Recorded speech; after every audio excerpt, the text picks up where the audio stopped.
What is going on, everyone? How are you guys doing today? Today's date is January 20th, 2021.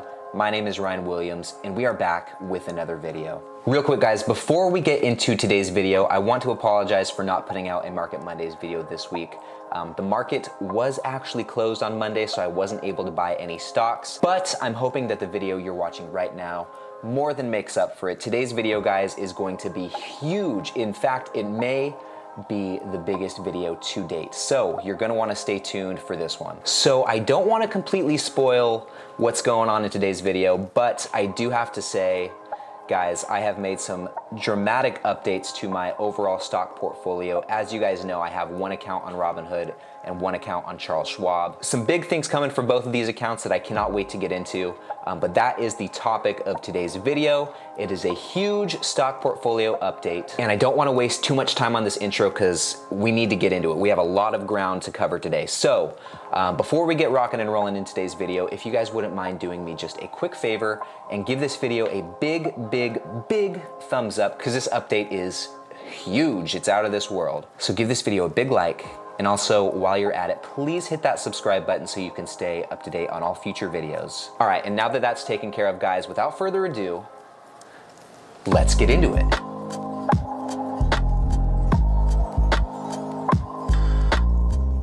All right, guys, so I think the best way to approach this whole thing is just to come right out and tell you exactly what I've done, what this huge update is. So as I mentioned in the intro, and you guys already know this, I have one account on Robinhood and one account on Charles Schwab. Now, if you've been watching my videos, you know that my Robinhood account is solely dividend stocks, okay, so I can get that good dividend income. And my Charles Schwab account is solely comprised of growth stocks. There's no dividend stocks in there. So what I've done, guys, is I have completely, in my Charles Schwab account, I've completely sold out of all my positions in there. I don't have any more growth stocks in there, and I have replaced them with more dividend stocks. That's right. So now in both my Robinhood account and my Charles Schwab account, it's all dividend stocks. Now, this was a pretty big decision on my part, and it may seem kind of like it was a rash decision, but to be honest with you guys, this is something I've been considering doing for quite some time now, at least for like the last 3 to 4 months I've been thinking about doing this, and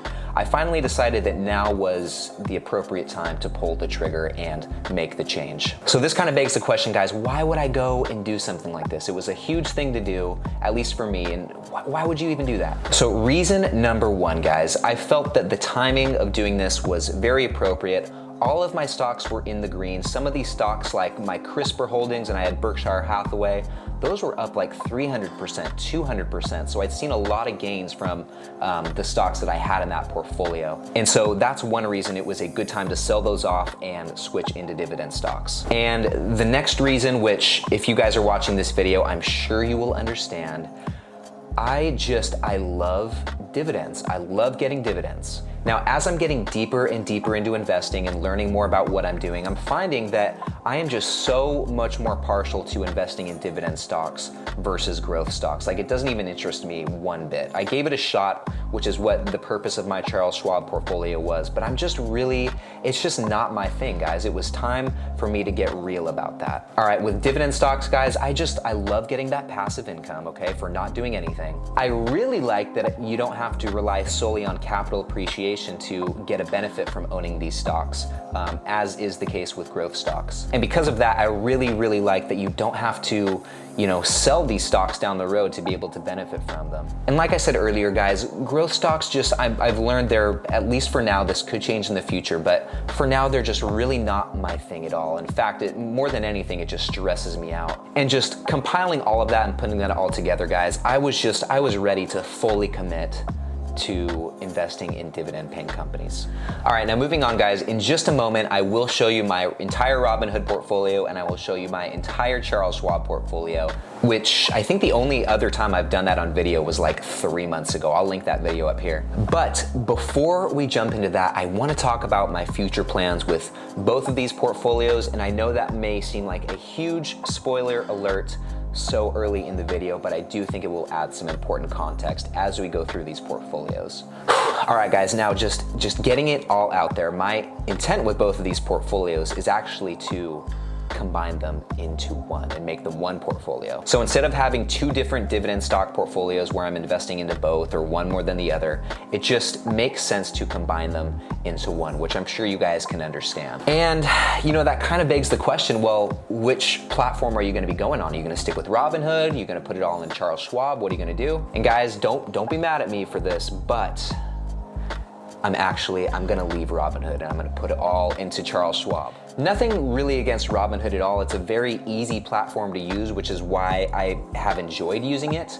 I like some of the features on it. However, Charles Schwab has been around a lot longer. I've actually been using that platform a lot longer. There are more tools that you can use to help you as an investor learn more about what you're doing and staying in the loop. And because it's been around a lot longer than Robinhood, it is more of a secure platform. I don't feel like you have to worry as much about not being able to trade or not having access to your funds. Or, I mean, Robinhood, as you guys, I'm sure you know, has had some issues this last couple years, and I don't want to fault them too much because they're a growing company, but as I move into the future, I do think it'll be better for me to rock with Charles Schwab and put everything in there. And you know what? Nothing's set in stone. Like, I may change my mind down the road, which is totally fine. It's a fairly easy process to switch from one platform to another. But for now, this does seem like the right move for me to make, so.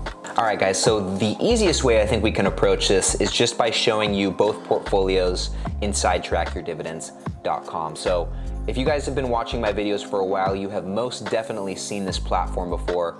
For those of you who are new to my channel, trackyourdividends.com is a free online platform that you can use to essentially keep track of your entire dividend portfolio. It shows you some really cool stats like dividend yield, yield on cost, annual income. It can show you your diversification, the future value of your portfolio, upcoming dividends, and all sorts of other good stuff. So I've been using this for a few months now, and I really like this platform. I highly recommend it for those of you looking for something like this, and it's free, so can't beat that. All right, now moving on, let's start with my Robinhood portfolio. We'll just run through it real quick.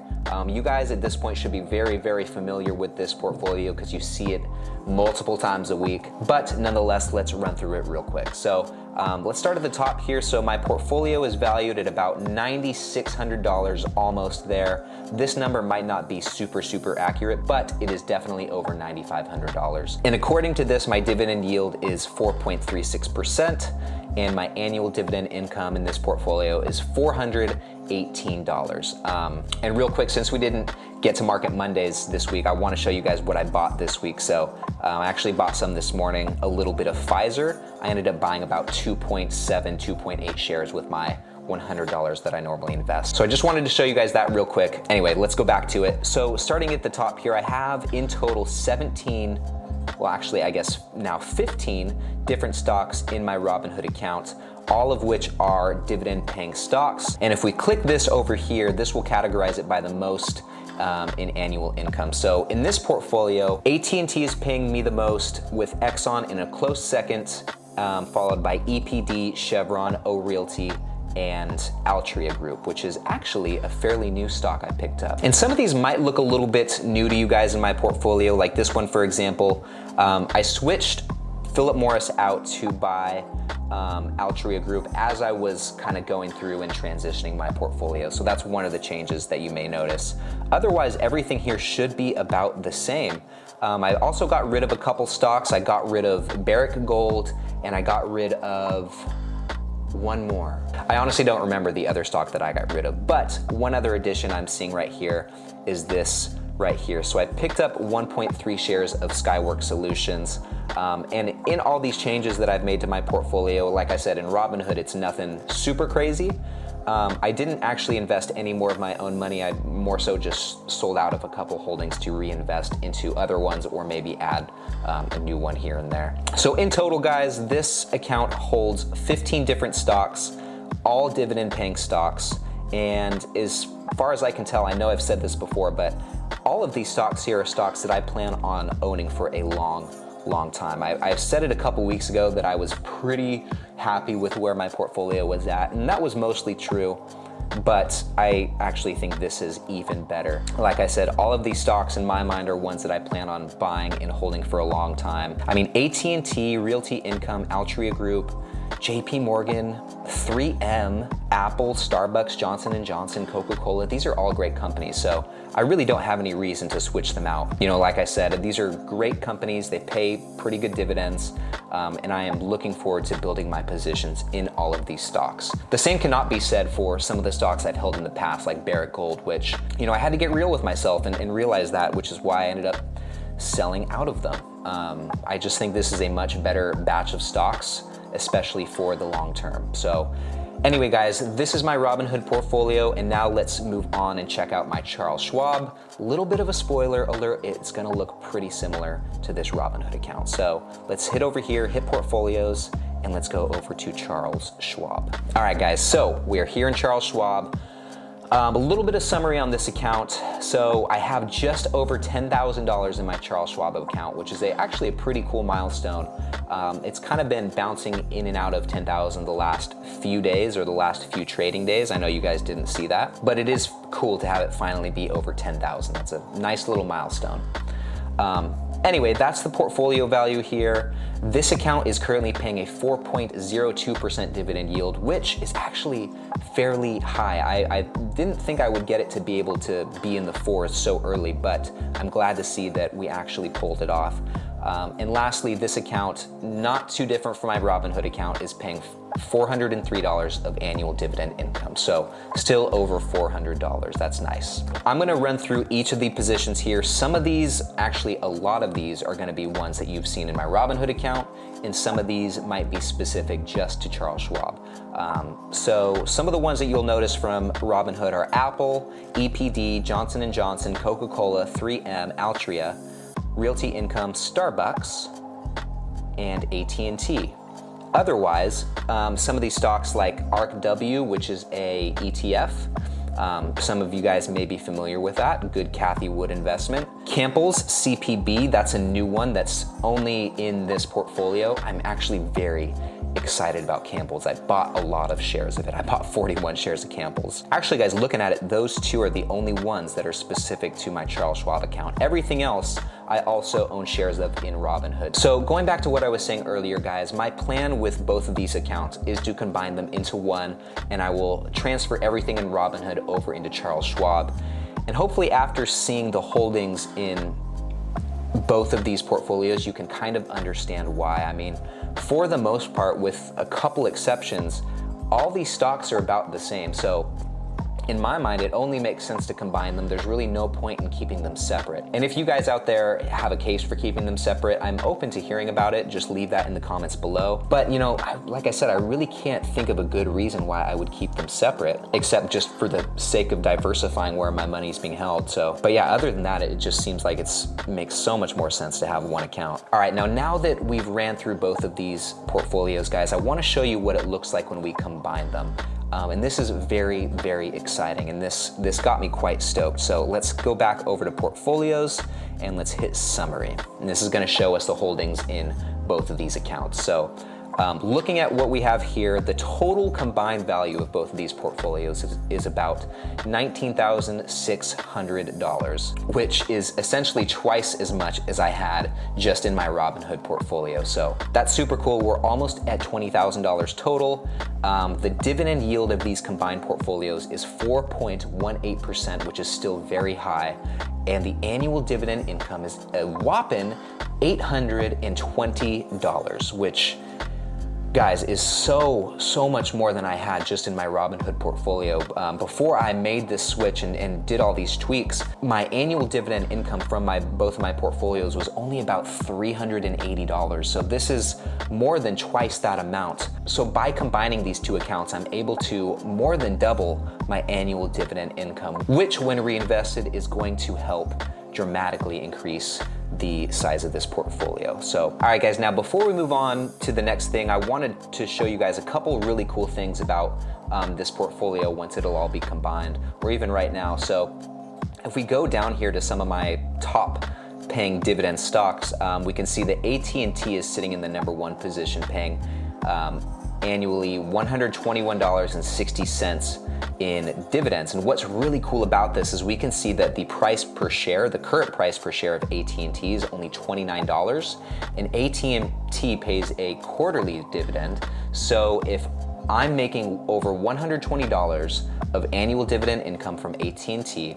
and the price of one share is less than $30, this means every time that a dividend is paid out from AT&T, I will be getting more than one share. So essentially by doing this and making this change, guys, like I said, every quarter I will be getting one share of AT&T from not doing anything. So my dividends are now at a place, at least with a couple of these companies, where every time it pays out a dividend, it's buying at least one whole share. Now, obviously this can change if the price per share of AT&T goes up, but that's okay. As time goes on and we're able to buy more shares, we're gonna have more income, which is just going to compound even more.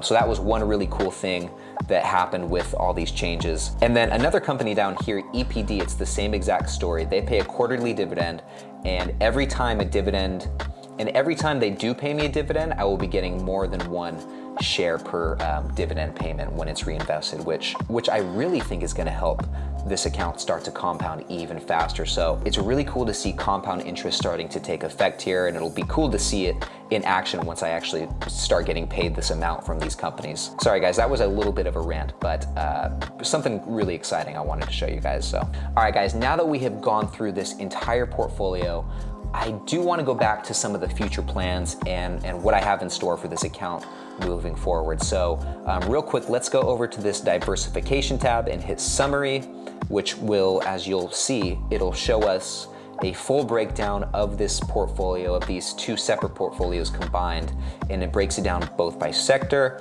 and by stock. So starting with sector here, guys, one of my goals moving into the future is going to balance this portfolio the way that I like it. So just running through each of these sectors real quick, I have 21.5% in consumer staples. I have just over 4% ETFs, which is the ARKW, ARKW. I have 8.65% of my portfolio in communications, another about 8% in consumer discretionary. I have almost 14% in energy, almost 9% in financials, just over 9% in healthcare, just over 7% in information technology, over 10% in real estate, and just about 8.7% in industrial. So it's not too balanced. I'll actually run through each of these and tell you guys exactly where I want them to be. So I'd like for consumer staples to be down in 20%. So in the future, I'm gonna hold off on buying any of these stocks for now. And these are gonna be stocks like Coca-Cola, Campbell's, Altria Group. These would all be considered consumer staple stocks. I'd like the ETFs to be about 5%. So over time, I'll probably put a little bit more into the ARKW ETF. I would like for communications to be about 10%. Now, I only have one stock in this sector, and that's AT&T. So if I'm gonna be adding to this sector at all, I don't know if I'm gonna just keep buying more AT&T or if it would be smarter for me to diversify and buy something like Verizon. I'm still up in the air on that, but I would like the total percentage of this sector to be about 10% in my portfolio. Moving on, consumer discretionary, I'd like to get this down to about 5. And right now, the only consumer discretionary stock that I have is Starbucks. I would like to add one more position in this sector in the future, but it's definitely nowhere near the top of my priority list. So next one, energy. I'm pretty heavily weighted in energy right now. I'd like to get this down to about 10%. And I have 3 different energy stocks right now: Chevron, ExxonMobil, and EPD. So I'm gonna hold off on buying those 3 for the time being so I can let other sectors catch up. Like this one right here, financials is only 8.7%. I'd like for it to get to 10. And I currently have 2 different financials holdings. I have JP Morgan and Bank of America. I'll probably be adding to both of those in the immediate future. Similarly, healthcare, same story. I have 2 different stocks, Johnson & Johnson and Pfizer, and I actually just added to Pfizer today to bring it healthcare to 9%. I would like to get healthcare to 10%, so I probably will be buying some more Johnson & Johnson or Pfizer in the future. Infotech, I have 2 different stocks in this sector. I have Apple and I have Skyworks Solutions. And REITs, I would like to add more to my Skyworks positions, but I also want to keep my infotech around 5%. So I'm gonna let this chill for a little bit while I add to both healthcare and financials. Real estate's actually a little bit lower than where I'd like it. I'd like for it to be at 15%. And my only real estate holding is Realty Income, which is ticker symbol O, great dividend paying company. But I would like to become more diversified in the real estate sector, or the REITs, R-E-I-T. And with that said, if you guys have any recommendations on some good REITs besides Realty Income, please leave them in the comment section below. I need to do some more research on these stocks and find a good one. But yes, I am in the market for one more REIT. So if you guys have any suggestions. Okay, and then last but not least here, we have industrials. So industrials is sitting at about 8.6, almost 8.7% of my portfolio. And I would like for it to be up at 10%. Now, my only industrial stock right now is 3M. And I don't know if I'll add one more position to this or just keep rocking with 3M. 3M's a really good dividend paying company. They've been growing their dividends for a long time. I think they're one of the dividend kings, if I'm not mistaken. So I do consider it a pretty secure stock. So, you know, I don't know how pressing it's gonna be to add another holding to this sector. Honestly, I probably will, because I shouldn't have almost 9% in just one stock. That's a lot. Okay, so I guess I answered my own question. So in a nutshell, guys, I'm looking for one more REIT to add to my portfolio, maybe one more industrial stock, and maybe one more communication stock. Probably. I'll probably will do that, but it's not gonna be anytime soon. I think for now, I'm just gonna keep adding to the stocks I have with a huge emphasis on the healthcare and financial sector until I bring those up to 10% where I want them to be. Then I'll kind of start working on some of this other stuff. So that's essentially my plan moving forward with this portfolio. I'm gonna focus on healthcare, and I'm gonna focus on financials, and then just kind of go from there. All right, my friends, well, that pretty much wraps up this video. That's about all I got for you guys. This was a huge update. And honestly, I would be very curious to know what your guys' thoughts on this change are. Do you think it was a good idea to, well, number one, do you think it was a good idea to make that change in the first place and make it all a dividend stock portfolio versus growth? Number two, do you think it's a good idea to combine these portfolios into one? Number three, is it a good idea to go to Charles Schwab versus Robinhood? Lots of questions that need to be answered here. So let me know your guys' thoughts on all of this in the comments below. So with that aside, I just want to take a moment and say thank you so much to you guys for the support on all of these videos so far. I have been at it making these videos for just about 3 months now, almost 4 months, I think, once we hit February. And it's been a good ride so far, guys. 4 months, 3 months, 4 months, it really isn't that long of a time, but I feel like in such a short amount of time, I've been able to learn so much about investing in stocks, and you know, I'm really having a lot of fun doing it, and I'm really excited to see things keep progressing, keep growing. So once again, thank you so much for your support on all of these videos. It means more than you know. And real quick, before I sign off, guys, just a quick reminder to give this video a big thumbs up if you enjoyed it. Also, leave me a comment below, let me know what you think. And while you're at it, please hit that subscribe button so you can stay up to date on all future videos. Today's video was super jam-packed, a lot of stuff going on in this one. The next video I'm putting out, I already have it planned. I'll probably film it in the next day or two.